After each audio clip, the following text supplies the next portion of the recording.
He followed every Stoic principle until the night he slapped his wife in front of their daughter. In a home built on silence, peace wasn't presence, it was absence. She begged for connection, he offered calm. But when control becomes coldness and philosophy becomes avoidance, something breaks. Let's dive into the story of Jacob, a man who thought he was mastering Stoicism but ended up losing everything. This is Stoic drama. And this one might stay with you for a while. Jacob never yelled. He didn't curse, slam doors, or throw dishes. He believed true strength meant staying calm, no matter what. He followed Stoicism like scripture. Don't react. Don't show weakness. Master yourself. And for over a decade, that was his brand of love. Silent, composed, disciplined. But one night, he slapped his wife. In front of their daughter. No rage, no explosion. Just one cold, deliberate motion. The product of 10 years of emotional suppression. Jacob and Claire lived in a quiet house in Vermont. He was a software architect, she taught art at the local high school. To neighbors, they were the calmest couple on the block. No fights, no drama, just quiet. Too quiet. Claire used to joke, "If this house were any calmer, we'd be ghosts." Jacob would smile, but never laugh. Every morning he brewed his coffee at 6:30 a.m., scribbled notes in his Stoic journal, and began his day in silence. Claire would try to talk about dreams, about worries, about their daughter's new habit of drawing families where the dad has no mouth. Jacob would respond with short nods. Sometimes, a quote, "We suffer more in imagination than in reality." Seneca. Claire wasn't sure if that was wisdom or avoidance. Before we go any further, comment where in the world you are watching from, and make sure to subscribe, because tomorrow's story is one you don't want to miss. By their 10th wedding anniversary, Claire felt like a stranger in her own marriage. She had tried writing him letters, leaving sticky notes on his laptop, even suggesting couples therapy. But Jacob always had a calm answer. "There's nothing to fix. We're just going through a season." She wasn't angry. She was vanishing. And Jacob, he mistook that silence as progress. He thought Stoicism meant, "I don't need anyone." But Stoicism, in its truest form, never taught detachment from love. It taught discipline in service of deeper connection. What Jacob followed was not philosophy. It was fear dressed in quiet, and fear always finds a way to explode. To the world, Jacob was the embodiment of self-control. He didn't gossip. He didn't snap at baristas when his coffee order was wrong. He never raised his voice. Not at work, not at home, not even when Claire forgot their anniversary 2 years ago. "Nothing outside of your control is worth your energy," he once told a coworker. It was a quote from Epictetus. He had hundreds of them, tucked into his journal, posted above his desk, whispered under his breath in moments of stress. But what Jacob called control wasn't peace. It was distance. A fortress. He didn't just guard his emotions, he exiled them. Claire noticed it most during conflict. She would come home flustered, trying to vent about her day. A rude parent, a struggling student, the broken dishwasher. Jacob's response? A glassy stare. Maybe a dry comment like, "What can you actually do about it right now?" She used to cry. Now she just stopped trying. Jacob thought this was what strength looked like. His own father was explosive, yelling, slamming, punishing. Jacob swore never to become that man. So he chose the opposite extreme. No emotion, no reaction, no vulnerability. He believed he was practicing Stoicism, but he misunderstood its heart. He wasn't mastering emotion, he was denying it. In therapy years later, he would say, "I didn't know how to be present without being overwhelmed, so I disappeared emotionally. It felt safer." But back then, he wore his calm like armor. Claire once confronted him. "Jacob, I'm not your enemy. Why do you act like I'm attacking you every time I feel something?" He replied coolly, "I'm not reacting, that's the point." But that wasn't Stoicism. That was shutdown. Stoicism invites us to feel everything, deeply, but respond with intention. Jacob wasn't responding, he was avoiding. Every morning, he'd write in his Stoic journal, endure discomfort, expect hardship, detach from outcomes. But he never wrote how he felt about Claire pulling away, about his daughter growing quieter, about the growing tension in his chest every time someone said, "You're so calm, I wish my husband was like you." Jacob believed the absence of conflict meant he was winning, but in truth, he was losing everything slowly, quietly, without even knowing it. Claire had always believed that love was a two-way rhythm. Give, receive, speak, listen, touch, respond. But in her marriage, that rhythm became silence. It wasn't always like this. When they first met, Jacob was quiet, but attentive. He didn't say much, but he listened. He noticed when she changed her nail polish. He'd leave a sticky note, "Blue suits your fire." Now, a decade later, Claire could dye her hair pink, cry through dinner, or skip meals entirely. Jacob would barely glance up from his journal. She began to feel like a guest in her own life. She missed small talk. She missed laughter that wasn't one-sided. She missed being touched, not mechanically, but emotionally. One night, after tucking their daughter in, Claire left a handwritten note on Jacob's nightstand. It read, "I feel like I'm married to a stone. You used to hear me. Now you just manage me. Am I just another thing you tolerate for the sake of peace?" The next morning, the note was gone. Jacob never mentioned it. At first, Claire thought maybe he's processing it internally. A week passed, then two, nothing. That's when she realized he hadn't misunderstood. He had dismissed it. She tried again. She made his favorite dinner, rosemary lamb chops, lit candles, played his favorite jazz record. She placed his journal in a drawer, just for one night. He smiled, said thank you, but never asked why. Never said, "Let's talk." Claire found herself confiding in her co-worker, Alicia. "He's not cruel," Claire whispered. "He's just gone. He shows up on paper, he quotes philosophers. But he hasn't felt me in years." Alicia asked, "So what are you going to do?" Claire hesitated, then said something she never thought she'd say. "I don't know if he loves me anymore. But worse, I don't know if I love someone who doesn't even try to feel me back." She watched their daughter, Mia, grow up imitating Jacob. Stoic, quiet, logical. One day, Claire found a drawing in Mia's backpack. It was a family portrait. Jacob had no mouth. Claire asked, "Sweetheart, why doesn't Daddy have a mouth?" Mia replied, "Because he doesn't talk, he just thinks." Claire smiled gently. But inside, she was breaking. She had tried. Through touch, through tears, through notes, through meals. But nothing pierced the armor Jacob mistook for wisdom. And slowly, she began to drift.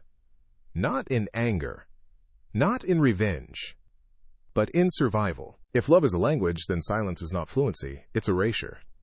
It was a Tuesday night. Rain tapping on the windows. Claire had made dinner, again, and Jacob ate in silence, again. Their daughter, Mia, had retreated to her room early, headphones on, drawing. Claire stared at Jacob across the table. No words, just chewing. Like strangers performing a ritual neither believed in. She finally broke the silence. "Do you even know who I am anymore?"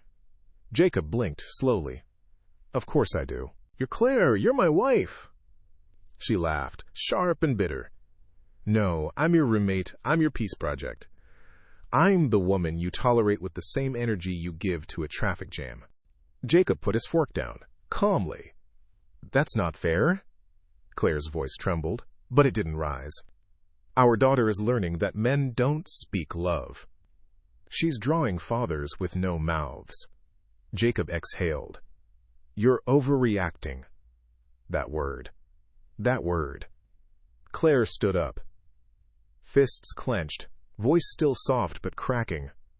"Overreacting? You haven't reacted to anything in years. I've begged. I've cried. I've tried to touch you. You quote Marcus Aurelius like he's a therapist. You say you're calm, but you're absent."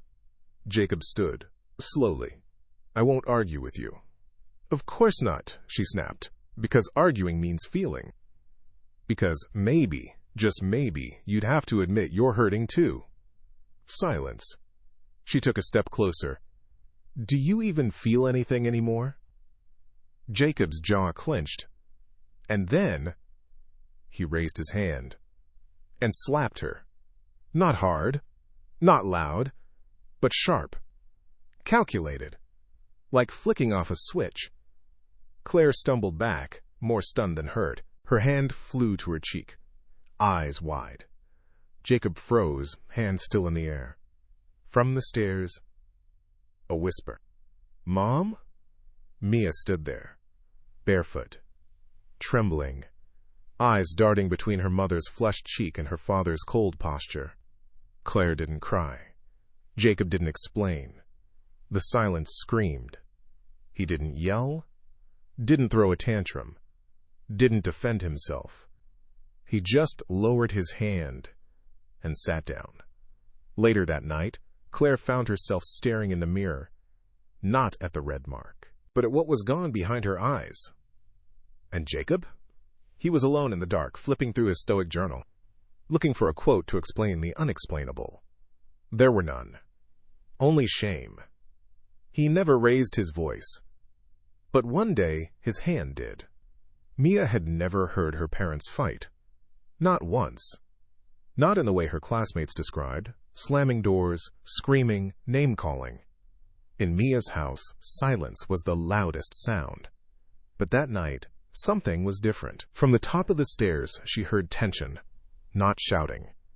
Just sharp words. Her mother's voice shaky. Her father's voice lower than usual, but firm, too still. Then, a sound. A soft slap. A gasp. Silence. Mia peeked around the corner. She saw her mother, stiff, hand on her cheek. She saw her father, standing still, eyes blank, arms slowly lowering. Her heart pounded. She didn't cry. She didn't speak. But inside her, something cracked. Claire saw her, standing there. Sweetheart, go to your room. Mia didn't move. Please, Claire repeated softer. Still, Mia stood. Then she whispered, Mommy, is Daddy broken? Jacob closed his eyes, as if the question had shattered what was left of his carefully constructed calm. Later that night, Mia lay awake in bed. She didn't draw.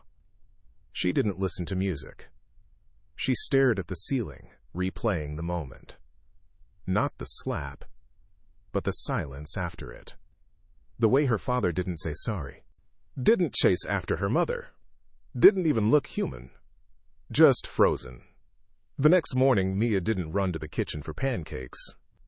She sat quietly, watching her mother sip coffee with red eyes. Her father wasn't there. He'd left early. He always did.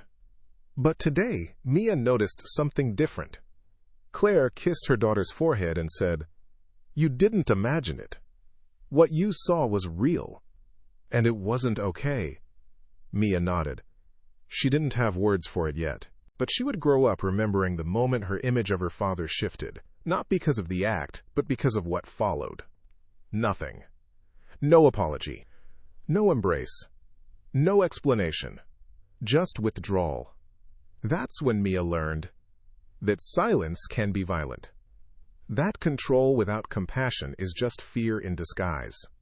And that sometimes, the calmest person in the room can cause the deepest wound. Jacob sat alone in his parked car outside work, engine off, hands gripping the steering wheel like it was the only thing holding him together. The night before played on repeat in his mind. The sting of his hand, the look in Claire's eyes, his daughter's question, Is Daddy broken? He reached into the glove compartment and pulled out his leather-bound Stoic journal. Its pages were neat, dated, organized, but sterile. He flipped to yesterday's entry. Do not be disturbed by others. Stay grounded. Her reaction is her problem. Your duty is inner peace. He stared at those words. They no longer felt wise. They felt cowardly. He realized this wasn't Stoicism. This was emotional avoidance with good branding. For years, Jacob had believed that calm meant control. That feeling deeply was dangerous. That detachment was strength. But now, he saw what detachment had cost him. A wife he couldn't touch emotionally. A daughter who feared his silence more than his anger. A self he couldn't even recognize anymore. He opened to a blank page and, for the first time in years, wrote without quoting Seneca or Marcus Aurelius. He wrote his own truth. I used Stoicism like a wall. I wanted to be better than my father, who yelled.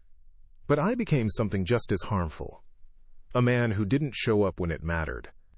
Later that week, Jacob finally read the passage in Meditations he'd skipped over 100 times. Be tolerant with others and strict with yourself. Marcus Aurelius. He had done the opposite. Strict with others. Cold with love. Tolerant only of his own withdrawal. Jacob began to revisit Stoicism, not as armor, but as a mirror. He discovered that Marcus cried when his friend died. That Epictetus spoke of kindness as strength. That Seneca warned of pride disguised as restraint. He had mistaken suppression for mastery. And in doing so had become emotionally illiterate. He started therapy. At first, he hated every session. He'd sit in silence for 20 minutes before saying a word. But slowly, words came. I thought if I felt too much, I'd turn into my father. But by feeling nothing, I became something worse. Unreachable. Jacob sent Claire a letter. Not a quote. Not an apology laced in logic. Just this. You weren't asking me to be dramatic. You were asking me to be present. I'm sorry I didn't understand that until now. Claire didn't respond right away. But Jacob didn't expect her to. For the first time, he wasn't trying to win. He was trying to learn. Stoicism hadn't failed Jacob. He had failed to understand it. It was never about shutting down. It was about showing up, with clarity, with courage, with care. The real Stoic doesn't flee emotion. He walks into it, with open eyes and steady hands. For the first time in their marriage, Jacob didn't try to fix things with words, or lack of them. He didn't ask Claire to forgive him. He didn't beg her to stay. He simply packed a small bag and moved into a rented apartment across town. No drama, no grand gesture, just space, because space was no longer where he hid. It was where he began to reflect. Claire didn't block him. But she didn't chase him either. For weeks, they communicated only about Mia. Drop-offs, school meetings, doctor appointments. But Claire noticed something different. Jacob didn't quote Stoic philosophers anymore. He didn't dismiss. He didn't detach. He listened. He made eye contact. Sometimes he even stumbled, struggled, admitted confusion. For once, Jacob wasn't trying to win peace. He was trying to understand pain. Mia, too, had changed. She drew again, fathers with mouths. Smiling, sad, angry, but there. One day, after Jacob picked her up from school, she showed him a drawing. This one is you, Daddy. You're not perfect, but you're not invisible anymore. Jacob cried that night, not because he lost his family, but because he realized he never truly joined it before. His journal entries now read differently. Today I said I was wrong. Today I asked my daughter what she felt and listened. Today I felt ashamed and didn't run from it. He read Marcus again, this time slowly. If it is not right, do not do it. If it is not true, do not say it. And if it causes harm in your silence, speak. Months passed. Claire agreed to a joint therapy session. Not to reconcile, but to process. Jacob didn't push, didn't plead. He just showed up. As himself. No armor, no mask, no false calm. Just a man, flawed, finally human, trying to rebuild trust with every honest word. Whether they'd reunite, no one knew, but something more important had happened. Jacob had finally become a father who felt. a partner who listened, a Stoic who understood that stillness without compassion is just fear in disguise. I didn't lose my family because I felt too much. I lost them because I refused to feel at all. Many people mistake Stoicism for emotional numbness. They see control as silence and strength as detachment. But true Stoicism isn't about turning off your heart. It's about managing your reaction without losing your humanity. Jacob thought he was being strong by not reacting. But in his effort to avoid the chaos of his past, he created a new kind of harm, quiet, cold, invisible. He forgot that emotional connection isn't weakness. It's responsibility. This story asks us, can a man truly lead a family without vulnerability? Is silence noble or just easier than honesty? And how many relationships are dying, not from loud fights, but from quiet neglect? The lesson isn't that Stoicism is flawed. The lesson is that no philosophy, however noble, can save you if it's used to run from pain. Let's not just be composed. Let's be present. If this story made you think or feel something you haven't in a long time, then now's the time to hit that like button. Drop a comment below. Have you ever seen someone use self-control as a mask to avoid real emotions? We read every story, every perspective. Your voice matters here. And don't forget to subscribe, because in tomorrow's episode, we're diving even deeper. She used Stoicism to stay with her cheating husband until she snapped. Trust us, you won't want to miss it. Turn on notifications. Share this video with someone who needs to hear it. Let's keep the conversation going.